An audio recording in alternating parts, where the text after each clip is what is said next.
This episode is presented by TimeTrack Go, the simply better employee time clock software that is going to make your life easier.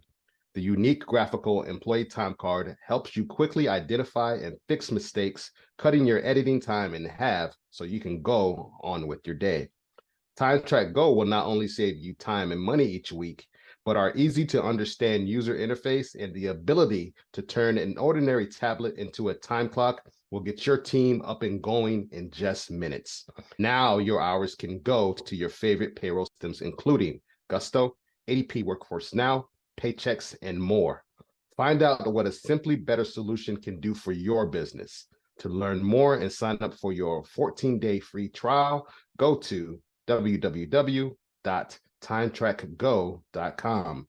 That's TIMETRAK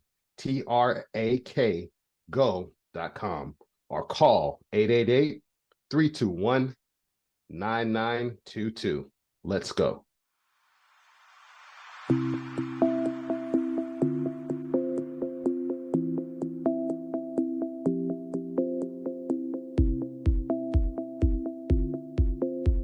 Welcome back, folks. What's good, Walt? What's good, man? I'm excited for today, man. It's another day. We have our everything we need in life, and we're making strides. And holiday season's here. Good times, good family moments, and stuff like that, man. And I'm excited because today's show is the first time we're doing something like this, so I'm excited to get into that. Yeah, I'm looking forward to it, man. How about you, bro? same here, man. It's for fall just began, and it's funny because like I went outside the first day of autumn, and like in the morning, and it wasn't hot. And I was because South Florida really just has four different versions of summer. It doesn't have seasons. You already know. I'm just telling the folks who don't. Me and Walt met in South Florida, so he already knows. But so yeah, no, whatever. But yeah, no, I'm excited about the episode. So we're gonna basically do a rewatch, not a rewatch, it's a re-listen. When we first started this show, we were audio only, and so a lot of good God, 40 something episodes that is just audio, and we figured, hey, let's redo some of them along the way and bring in like the video experience. And the first one we wanted to do is our origin stories, like how we got into payroll. But we listened and we're like, we nailed it the first time. It'd be a shame to try to redo it. So we're gonna listen to it, but we're gonna stop and play. And hope you guys hear, put the volumes up nicely or whatever, and it should play out just fine. And we're going to stop along the way and comment and whatnot, or just recap after we play if we don't need to stop. And we see how this goes. The first time we do something like this, and just we wanted to bring the experience of our origin story episode through a video experience. And we love creating the clips, right? The clips are huge. Right, yeah. Huge content for us, right, on LinkedIn, and we get to share things, and it's a different visual. So folks are consuming the shows once we started the visual, right, the video, we find that some folks just consume our little video clips and they don't even realize we have a podcast, a whole other show, and that there's 5 seasons of episodes out there already. They just and it's cool. However you want to consume the show is cool with us. So we figured we bring it back, right? And yeah. So it's 5+ seasons, man. I think we're currently in season 6, going on to season 7. We need to start a 7. Yeah, we need to. Oh no, we're good in 6. Yeah, I think, right? We got to shoot. Feel like we may have 6 is real long, maybe now. It is. Oh, we got to start season 7. So boom, this is the cutoff. Yep, this is the cutover now, and this is like capping season 6. And now we can start we can start season 7 now, and you're right, right into the fourth quarter. Oh, maybe that's how we should do our seasons. How is that how we've been doing it? Quarters? Maybe. That might make sense for payroll, right? Everything's quarterly, every quarter a new season. That may make sense. See, folks, we just like evolving right in front of your ears and eyes. Yeah. So let's get to it, man. I'm excited. So I'll tee it up. The first part is Walt's story because as I had Yeah. led up to it, then the same one we're leading in now, Walt has an amazing story, military through payroll trained and all that stuff. We're about to hear it right now. So Walt's story first, and then we'll go from there. All right. Hit it.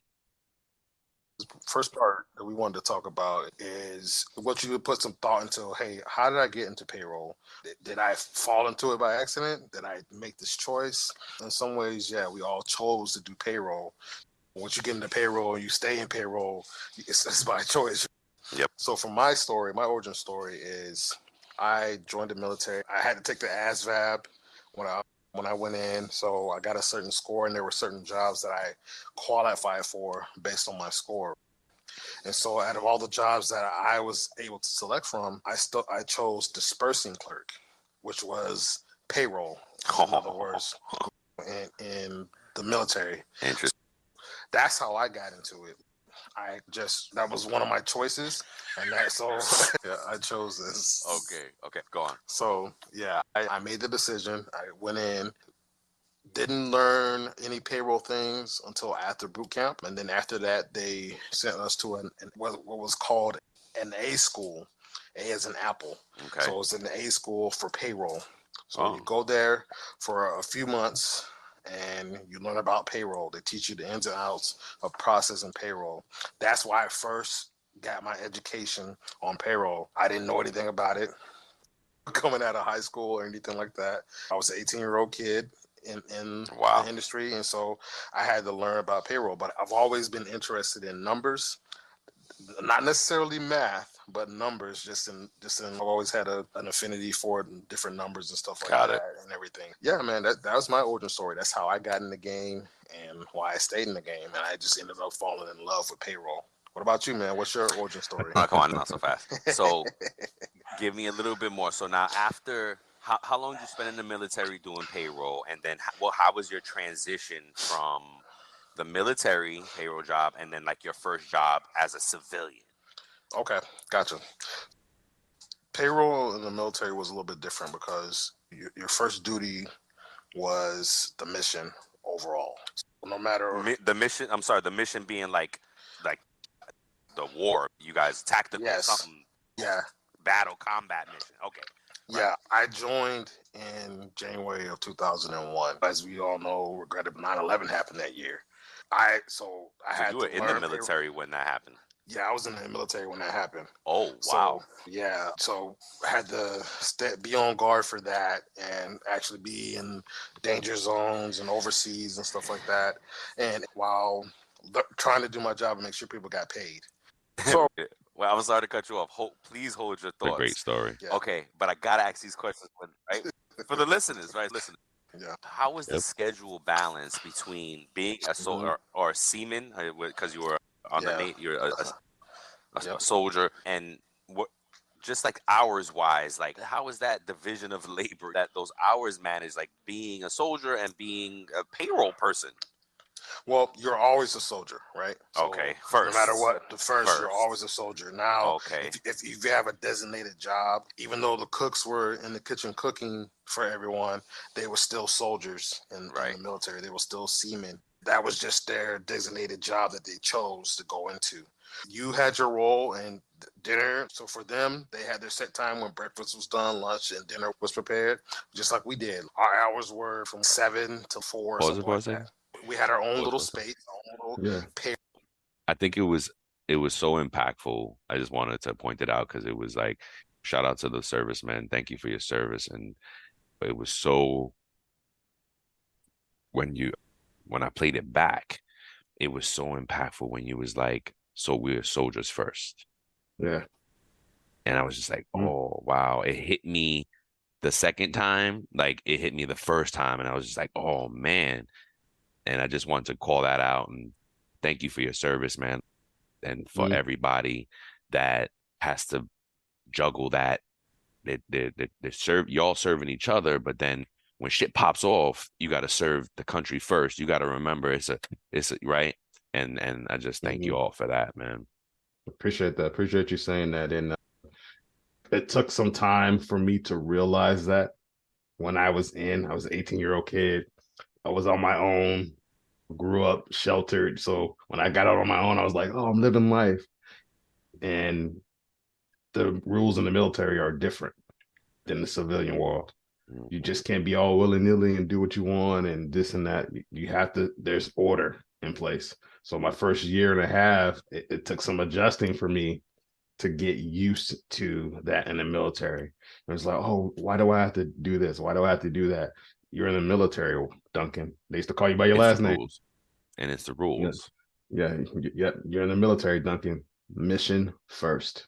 Mission first. Mission first. I remember this is just going on different stories, man. I remember having to stand watch.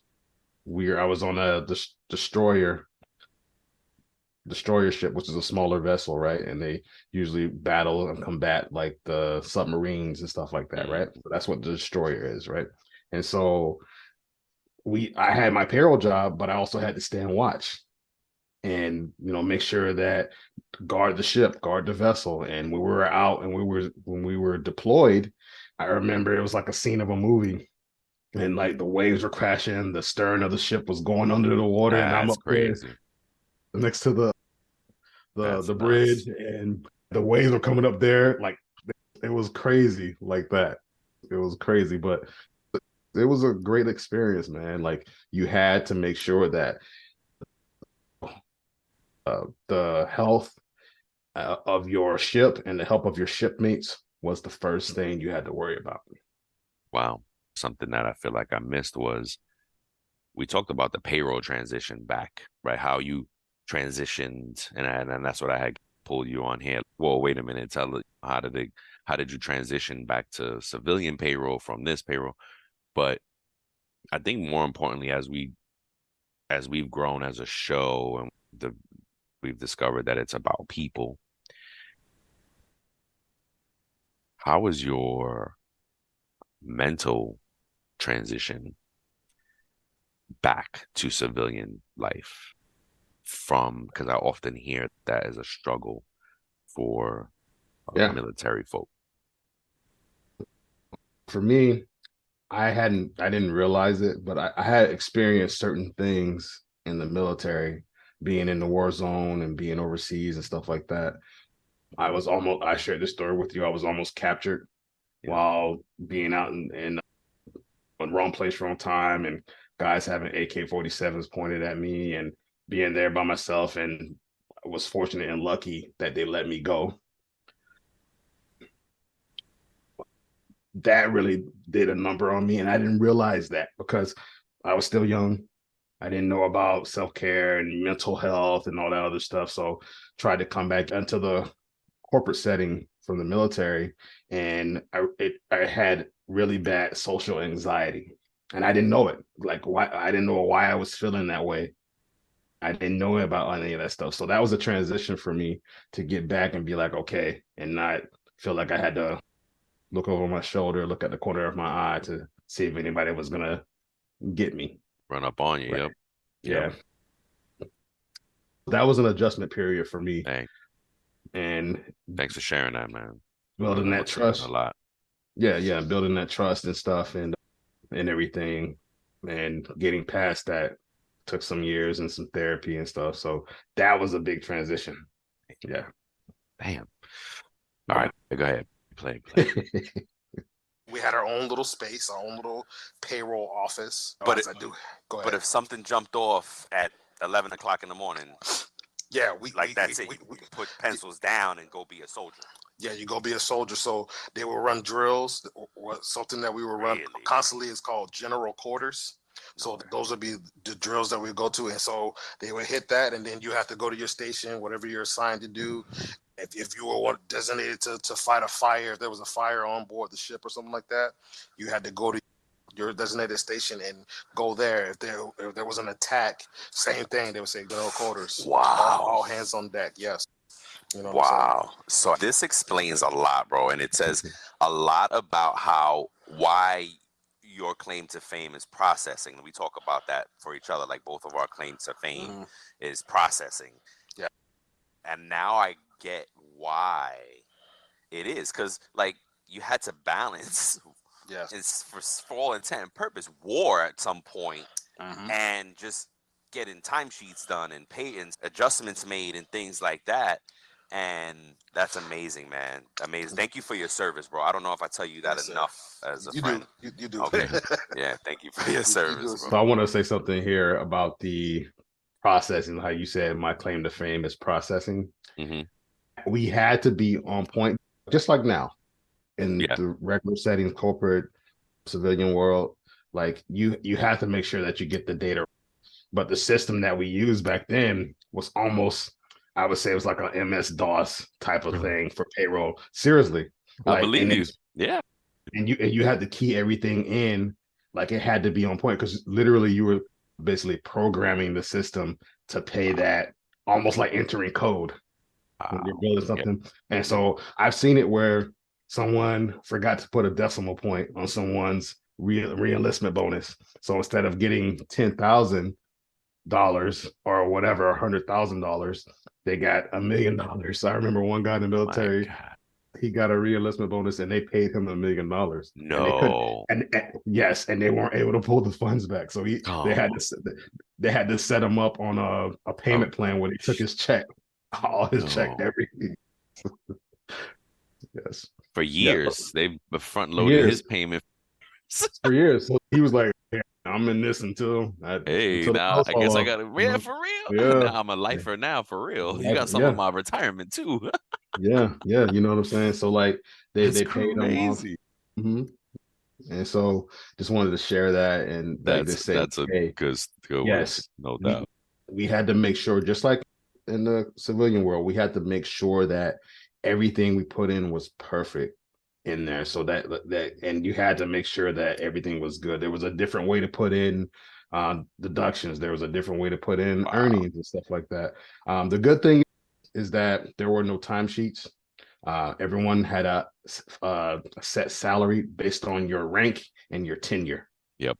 There was a sheet, and it would say if you've been in 4 years and you're an E4, this is your pay. If you're an E1 and you've been in a year or less, this is your pay. But You what know if what? there were things that got them more pay, even at that rank? Because don't you, if you get married and have a child, doesn't that boost your pay a bit? Like, how would you know that? Yes. Well, so they would get dependents added, and so there was two different groups, right? So Mm, we were the dispersing clerks, and then there was another portion that was like HR. So okay. we did the pay, and Uh-huh. HR did the other changes and stuff like that. So they would enter that change in, and then that would boost their pay. So Wow. yeah, that would boost their pay. Wow. So they would add a dependent and in the system or and do it and enter their zip code. So Right. you got paid your cost of living based on where On your where home you of record was. Oh, wow. So yes, so think about that. Interesting. So if I'm from California, even though I'm stationed somewhere in the same place, say I'm from California and say you're Mm-hmm. from North Carolina, Yep. right? And Perfect. your cost of living that you get for your dependents would be lower Less. Yeah. because of where my dependents are at in California. Yep. So I would get the cost of living based on my zip code based on that. Got Right. it. But if we had family that was in the same space, or we were in Norfolk, Virginia, Mm-hmm. if we were all there, then we would get the cost of living based on that place. It depends Got on it. where our families were. Got it. So yeah, Very cool. thank you, sir. Do all the time. I appreciate that. But there were no timesheets, so Understood. it was just There were basically no timesheets. Everything no. like salary Everybody was salary. You have a with no designated. adjustments. There were some adjustments if you got out, if you were discharged, whether it's honorable, dishonorable, when you got out of the military or you were kicked out for whatever reason, Okay. right? Then you could probably have, based on that date, you can have some fluctuation or differences in your pay. But other than that, you got paid whatever your rate was. So E1 had a certain salary, the enlisted folks, and then the officers and the chiefs had Okay. the set salaried. And so not a lot of bonuses going on, nothing like that. There were sign-on bonuses for certain rates. If you Right. were like on a sub or you worked Yes. in One of my engineering or boys something went like on the that, sub. Yep. If you worked in engineering, they give you like more bonuses than anything. Like payroll, HR people, they really didn't have those bonuses or those bonus payments that you might have gotten like a reenlistment bonus.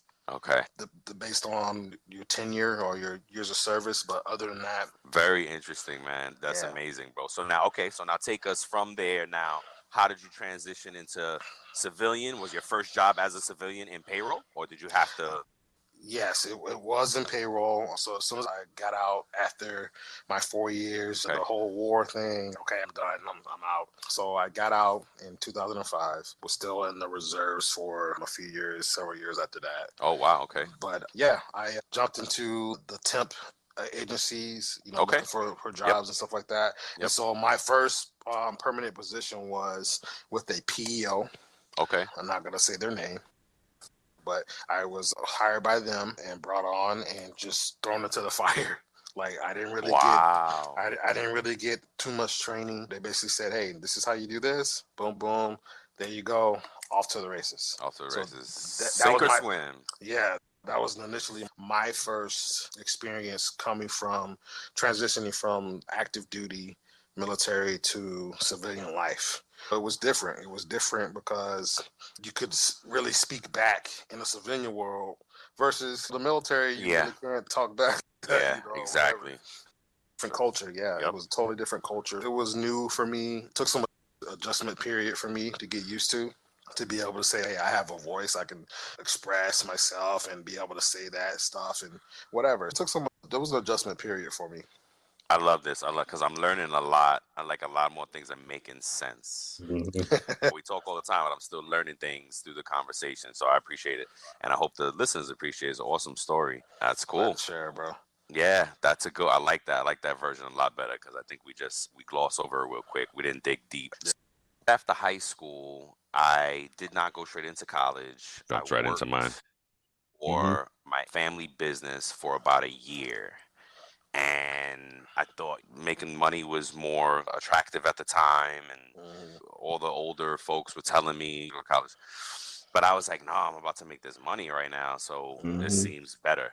So I did that, and luckily enough, like it was a double-edged sword where, I did make good money at the time for my age, but it was in a back-breaking business. It was a labor intensive. Gotcha. So after a while, I was like, I'm not going to be able to do this forever, man. My relationship was suffering because I spent 6 days a week working and long days. By Sunday, I was wiped out. I didn't want to do nothing. I finally got to a point where it was like, no, this is for the birds. Like, I can't do this. It's not sustainable, right? Yeah. Sustainability became a very big theme in my life. And I think I want to pause it there. Yeah. You said a key word, sustainability. Yep.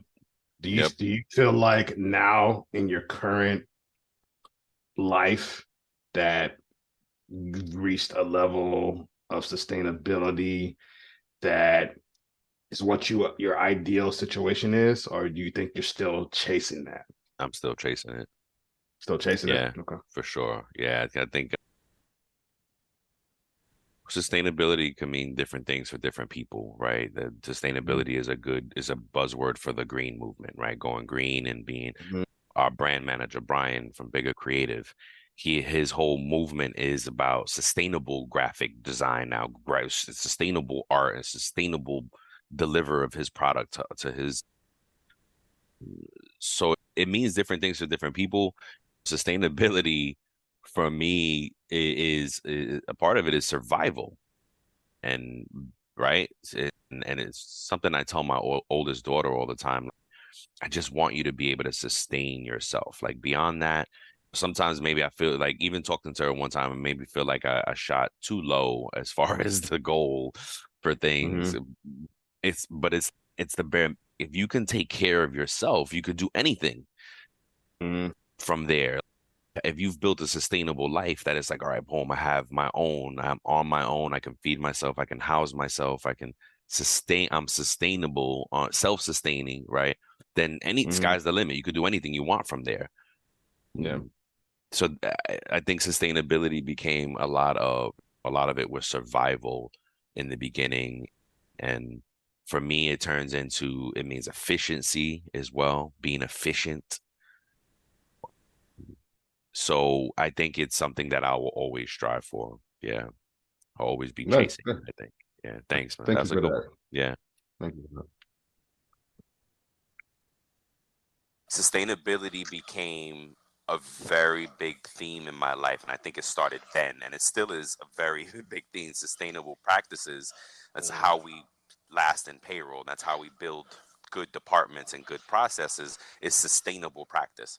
So anyway, it wasn't sustainable, and I said, all right, I told one of my best friends, I said, I either gotta go to college or I'm about to go to the military. I was gonna join the Navy too, because my godfather is a retired career Navy person, and I was like, all right, I'm gonna go to the Navy. That'd have been funny. We would have met He's, in the no, Navy. you're crazy, man. Yeah, bro.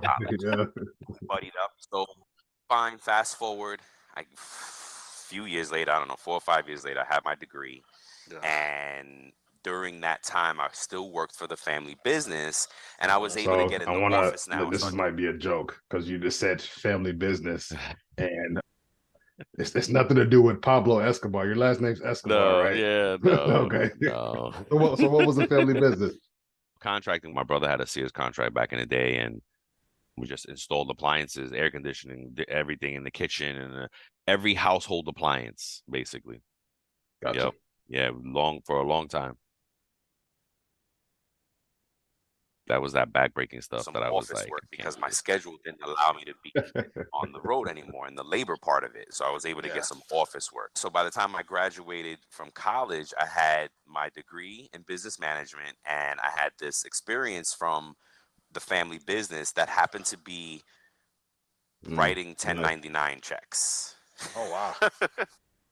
I had payroll experience, right? Gotcha. But it was at its most fundamental level. I'm just taking invoice rates from contractors, and I times it by that, and okay, boom, I write a check. There's no taxes, it's 1099. Just keep good records, and boom, and this was done. Yeah. So graduated from school, I had this management degree I had no idea what to do with. And Gotcha. I'm like, wait a minute, where do I apply now? What the heck do I do with this?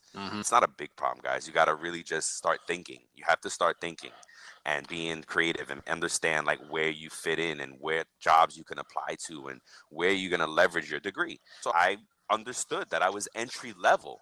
Even as a college graduate, I didn't have any office experience. I'm trying to go into the corporate world. I wanted to work in Manhattan. Okay. Right, and that was it. That was the big city of dreams. Like that's where I was gonna make it. Right. Yep. I knew that I matched at entry level. You know what I mean? Gotcha. And I kept looking for things, and the company out of Manhattan gave me an interview because I had payroll on my resume. I talked well on the phone interview, and I got a shot at in person. They called me back. They gave me the shot. It was an entry level job in payroll. Nice. And that was it, man. I got into corporate, and they gave me the shot, and boom, I was off to the races in payroll.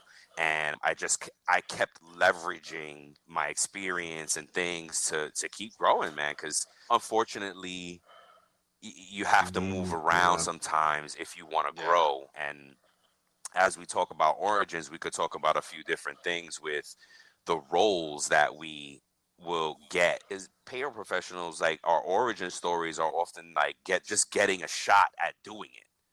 Just getting that shot, yeah. And yours is very different because you actually picked it. You were like, yeah, I want to go there. But a lot I of want us to talk just about fall that into it. right there, right? Go ahead. Because a lot of the people that we have had on, they say that they just fell into it. Yeah. Like Christine had Valor, she went to school for something else and wanted to do something else, and she did payroll.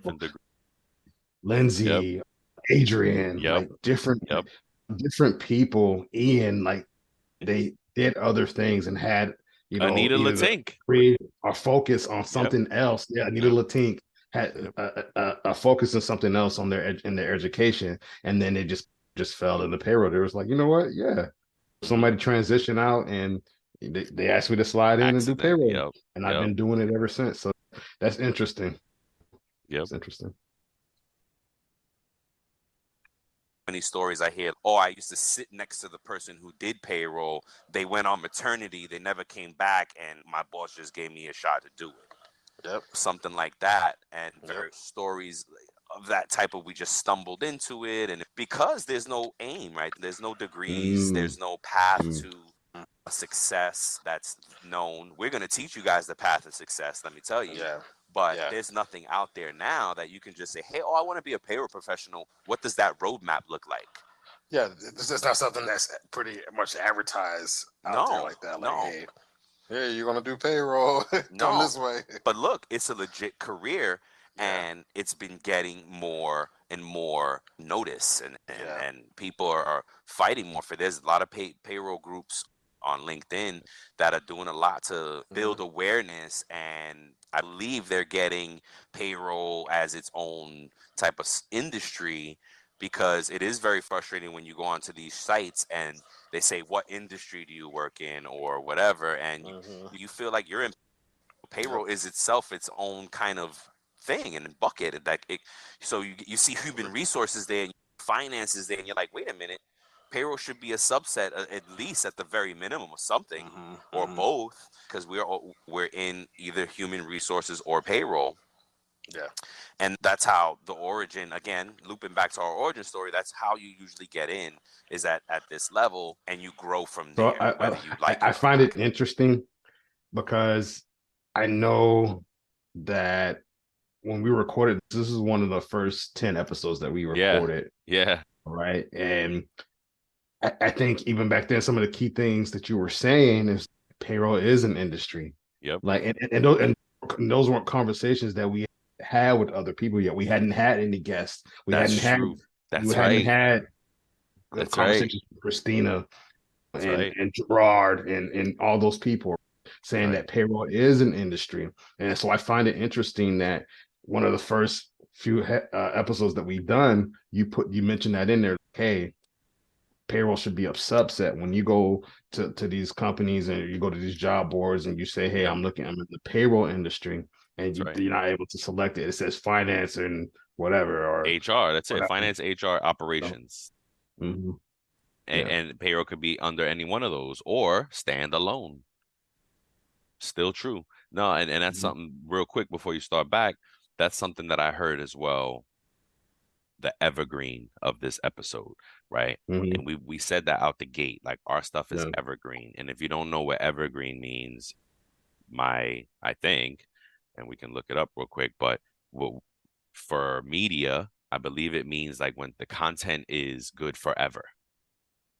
Yeah. What we're teaching, what we're talking about is good for a long time. There might be a IRS rule here and there. We might mention the IRS limit this year is 22 or 23, blah, blah, blah, for 401, for this, a lot of that might change, sure.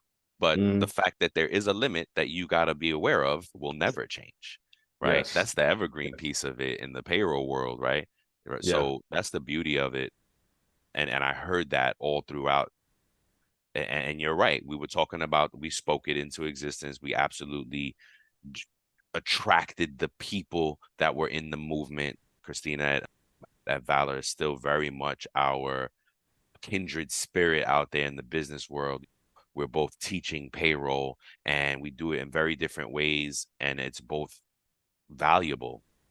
Yes. And we didn't know that then. I think Christina saw it before we did. She was like, hey, we're on the same journey. And I'm like, what is she talking about? She's doing pay. She has a payroll, actually a literal payroll provider. So, and we're doing a podcast. So it didn't click right away. But now that I consumed her content for such a long time, I'm like, oh crap, we are on similar journeys. So shout out to Valor Payroll. Shout out to Gerard.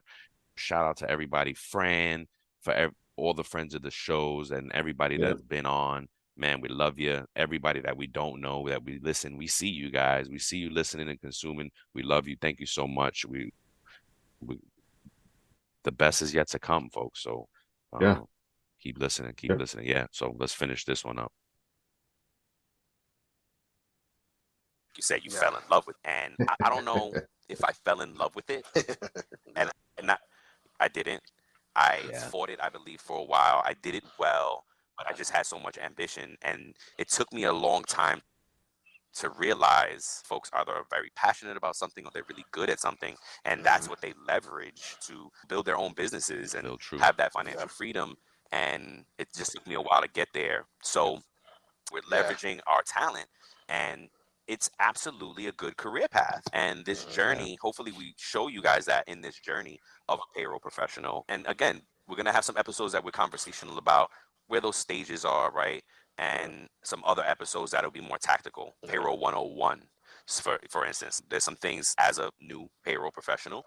These are the things that you have to start learning so that you can build on. Like then you become full scope payroll. That didn't age well, because we don't do, not that we won't do tactical stuff, but that has, what we learned is that the more intricate and like really getting in the details about how to do payroll stuff is going to be a learning course that we'll put out. And then like you got to want to choose to learn that. You don't want to be force fed. Like you don't want to jump on a podcast and somebody is like breaking down a calculation of net to gross and very detailed, although that's what payroll 101, and we attempted it. But we learned through that experience that is, let's leave that for an actual training course, which we will start producing very soon for you folks and for whoever wants to learn payroll, basically. Great call out there. Great call out. Yeah, because I think that was our goal, is that we wanted to really come from it, teach other people to bring attention to payroll as an industry, and to bring in new talent, and to light a fire again under those people who are in the industry and maybe feel like their career has grown a little stale or something like that, and just kind of like light a fire again for them. But great point, great call out on that, is that it's a lot more, there's a lot more meticulous thought that needs to be put into those more tactical things, because it has to be on point. You have to be on point with what you're teaching, and interpretation is everything. You have to leave out any wiggle room for interpretation, for a mixed interpretation, because if we say something the wrong way, as you're a stickler for words, right?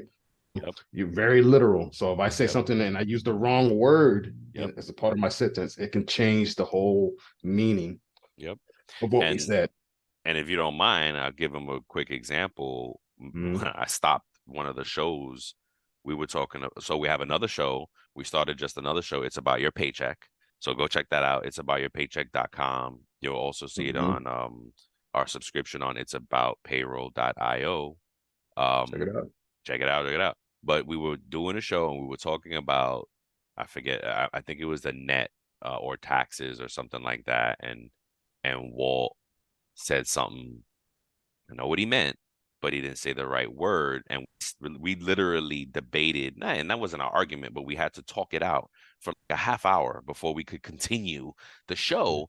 And then eventually he's like, oh, I know what I'm saying wrong. And then he realized what it was that he was saying. And it was like, okay, I get it. And then, because I knew what he was saying, but I had to stop him because it wasn't, I was worried about the listener, the new payroll person, or no, actually it was paycheck. So I'm worried about the listener saying, what, that happened? No, I didn't want them to, because again, so yes, we, all of that stuff, and doing a course will give us the comfort to just sit back and talk it out and go through things step by step. And even those payroll 101s, we tried it a few times together, and then we realized, we can't even do this together. You know, this is too much, because we want to go off on tangents too much. You know what I mean? So, and Evergreen, folks, for Evergreen in business and in marketing and all that, is content that is always relevant and valuable to readers or viewers over time. It's not seasonal and doesn't revolve around trends. Evergreen is content, is search optimized content that is not tied to current events or any moment in time. It's just learning stuff. Like most of our episodes are mostly evergreen, because we're talking about payroll stuff that will be relevant forever. even with AI, because then instead of doing it with your keys, you're going to be talking about it and telling the AI what to do and what to reproduce for you. So you still have to understand what you're doing. So yeah, sorry, sidebar, folks. No, All right, that was a great call out, man. Let's finish up. Should be almost done, man. So let me ask you a question, Walt. Where in your career do you feel like where it just started clicking together, all the pieces started falling into place, and you really got it, or was it that way out the gate? So for me, it was in two parts for me. So payroll in the military came easy because of how it was taught. It was very detailed, all the different tests and stuff like that we had to do. It was literally 3 or 4 months that we just got this training hammered into us. Right. We didn't do anything else. We just got the knowledge. So when it came time to actually sit down and do the work, I was already equipped with the knowledge to do it. So it was different coming out from the military to the corporate world because everything was structured a little bit different, right? In a corporate setting, civilian setting, it was more so I had to catch on and catch up in the way they did it. Luckily, I'm a fast learner. So the first PEO that I worked for, within a week, I was out there kicking butt, or whatever. Nice. Like, you know what I'm saying? I definitely had to ask my questions and stuff like that, but I was processing and really kicking butt. But it was a little bit different because we had to process our payrolls and stuff our checks. Ooh, okay. You know what I'm saying? So like you're doing this for about 1,200 to 1,500 pays. So you like that can be up to 30, 40 clients per person. So it was an adjustment to get to. But I would say in my first 6 months, like I just kicked butt, and they put me in the office and said, hey, you're doing great. Oh my God, you're just taking off. And I got a raise and everything with my first 6 months of being in that company. So is that where you like, okay, I like this, is cool? Yeah, so that gave me more confirmation that, okay, I'm in the right industry. I'm good at this. I'm capable. And I enjoy it. Part of the reason I also enjoy it is because you get to interact with people. I like to serve and to be of service to people. Yeah. So like that kind of fills that role for me. I like to be able to help people and just feel like I'm doing something that really matters. And so that's the thought process that I had with it. Yeah. What about you, man? When did it click for you? Honestly, yeah, our first roles together. Yeah, man. I found my way through the chaos. Okay.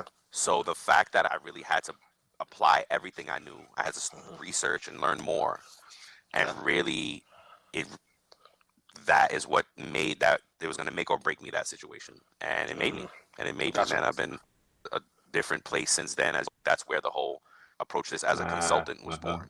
Approach every job you have like you're a consultant. Well, I'll rephrase. If you're having a tough time, it was chaotic. It was a lot of things to battle. And so I learned, and that's where you stretch. Like I was stretched out, and that is where I realized I'm good at this. I'm real good at this. I can roll with the best of them. And from there on, it didn't stop. I just continued to grow and really start performing at a higher level. So that's what carried me through for a while. I love where my career path and the experience that I've had. And I'm one of those folks that believe that you're the sum total of your experience. Gotcha. So I think it's had everything to do with who I am today, and I don't regret any of it. I learned when you lose, don't lose the lesson. Great, man. That's great. When you learn, don't lose a lesson, man. Perfect stopping point. Yeah. Perfect, man. All right. What's next, man? What's next, Brian? Is there anything that you want to add to our origin story? Maybe something that like brought up a different idea or thought? Yeah. If you could go back and change anything in your career, would you? I guess if I could change anything, it would be appreciated earlier on. See something great in it earlier on. That would probably, be more positive about it. Really get, if I had gotten passionate about it then the way I am now, it would have been something very different. So that's probably what I've been a little bit more. What about you? I can identify with that. I can identify with what you're saying, because I think back then I saw it only as a job. Yep. Something I needed to do in order to get myself paid and fed. Yep. Exactly. To maintain a life. That's what I saw it as. And then I realized, hey, to your point, I'm actually good at this. I can empower myself by using these skills using these skills, and really just lock in and just drive this conversation and build out a life that I want and shape and mold my career in the way that I want it. We've all faced challenges, whether that's a chaotic workplace, a chaotic boss, chaotic different situations, right? Yep. A lot of us have experienced that from a payroll standpoint. It's not uncommon, right? And just realizing, like you said, man, I need to take control of my career. That would be the only thing, right? The experiences that I had made me who I am today to that point. And I wouldn't change that because it taught me what not to do. Yep. I can't be that type of boss that does this to my employees. I can't be this type of employee that does that to my boss. Yes. Amen. Right? I like that. Love that. You know what I'm saying? I have to be better. So I think that would probably be the only thing, is really just like you said, taking it more serious, especially in my early days of doing payroll and stuff like that. There's mindset. Like really saying like having a different mindset. Yep. Because I couldn't take earlier in my career, I couldn't take the constructive criticism. No, I couldn't take the stuff. Hey, Walt, being called out on my stuff. I couldn't take that because I still, what are you trying to say? I used to get mad at people tell me reports are wrong. This report is wrong. No, it ain't wrong. Why? I wrote this shit myself. Well, I'm gonna bust your ass. Like what? No, because it has nothing to do with that. It's just the parameter. It's not an indictment on our character. Yes. Not saying, oh, you're messed up or you don't know what you're doing. Wrong. You suck. No, because it doesn't mean that. Yeah, exactly. We still make mistakes now. Heck yeah. We're human, right? Heck yeah. We're human, right? And I think I would have definitely given myself some more grace, but also taken it a lot more seriously earlier in my career and really have a different mindset about it. Yeah. So I think that's a good call out, man. Yeah. So what's next, man? Or you want to talk on that a little bit more? No, I think it's just to leave that for anybody listening new in the game or wherever you are in this point in your career. Disposition, your mindset is everything. Yeah. It's one of the something I love as well is life is 90%. What is it? 90%. No. What is it? Damn it. I'm looking for it right now. 10% action, 90% reaction. Yes. So it says life is 10% what happens to you. Yep. And 90% how you react to it. How you react to it. That mindset, disposition. That's something I would have changed back in the day. That has probably been my demon for a long time, is just mental. So what's next, man? Gosh, everything is next, man. We want to keep delivering great payroll content, great information regarding your paycheck, around payroll, around paid. We want to share what we've amassed over 40 years of payroll experience. We want to share that, and we're so excited about that. And you can see it in our work, and we've been doing this for over a year now, and the fruit is there, is bearing fruit. And then what I mean by that is folks is, keep doing this, man. This is great. Yeah. We love what you're doing for payroll. We love what you're doing for payroll. Now we just started the paycheck journey, and folks are already, it's such an infantile stage, but people are excited about it. Everybody, oh my God, that's going to be great. So we're excited about that as well. Yep. That's what's next, man. What about you? Man, I totally agree. I couldn't have said it better. Very well said. I think I'm excited for everything that's coming down the pipeline for us with the apps, the innovation that we're doing, this content that we're making. It's about your paycheck. I really just really focusing on the health and wealth, financial health and wealth for fellow Americans, for fellow people in the world. Yep. And it's just helping them understand how their pay works. I'm really excited for that. And yeah, man. And I'm excited to continue our story. Our stories haven't ended. We're still in our story. We're still in it. Yep. Yeah. So this is just part of the story, and I'm excited I'm excited for what's to come. And I'm excited for the challenges to come. I'm Yeah. excited. I'm excited to work with you on getting those solutions out Yeah. there for people. Yeah. That's what it's about, right? It's about Yeah. creating solutions. It's about creating awareness, and it's about empowering payroll professionals and employees out there. Yeah. So I'm Absolutely. excited to empower people, man. That's Yeah. really what it is. I'm excited, man. Amen. Amen. I can't end it any better than that, bro. Yeah. So thanks everybody. We love you. See you next time. Peace. Thank you for tuning in to It's About Payroll. Until next time, keep learning, keep growing, and most importantly, keep going.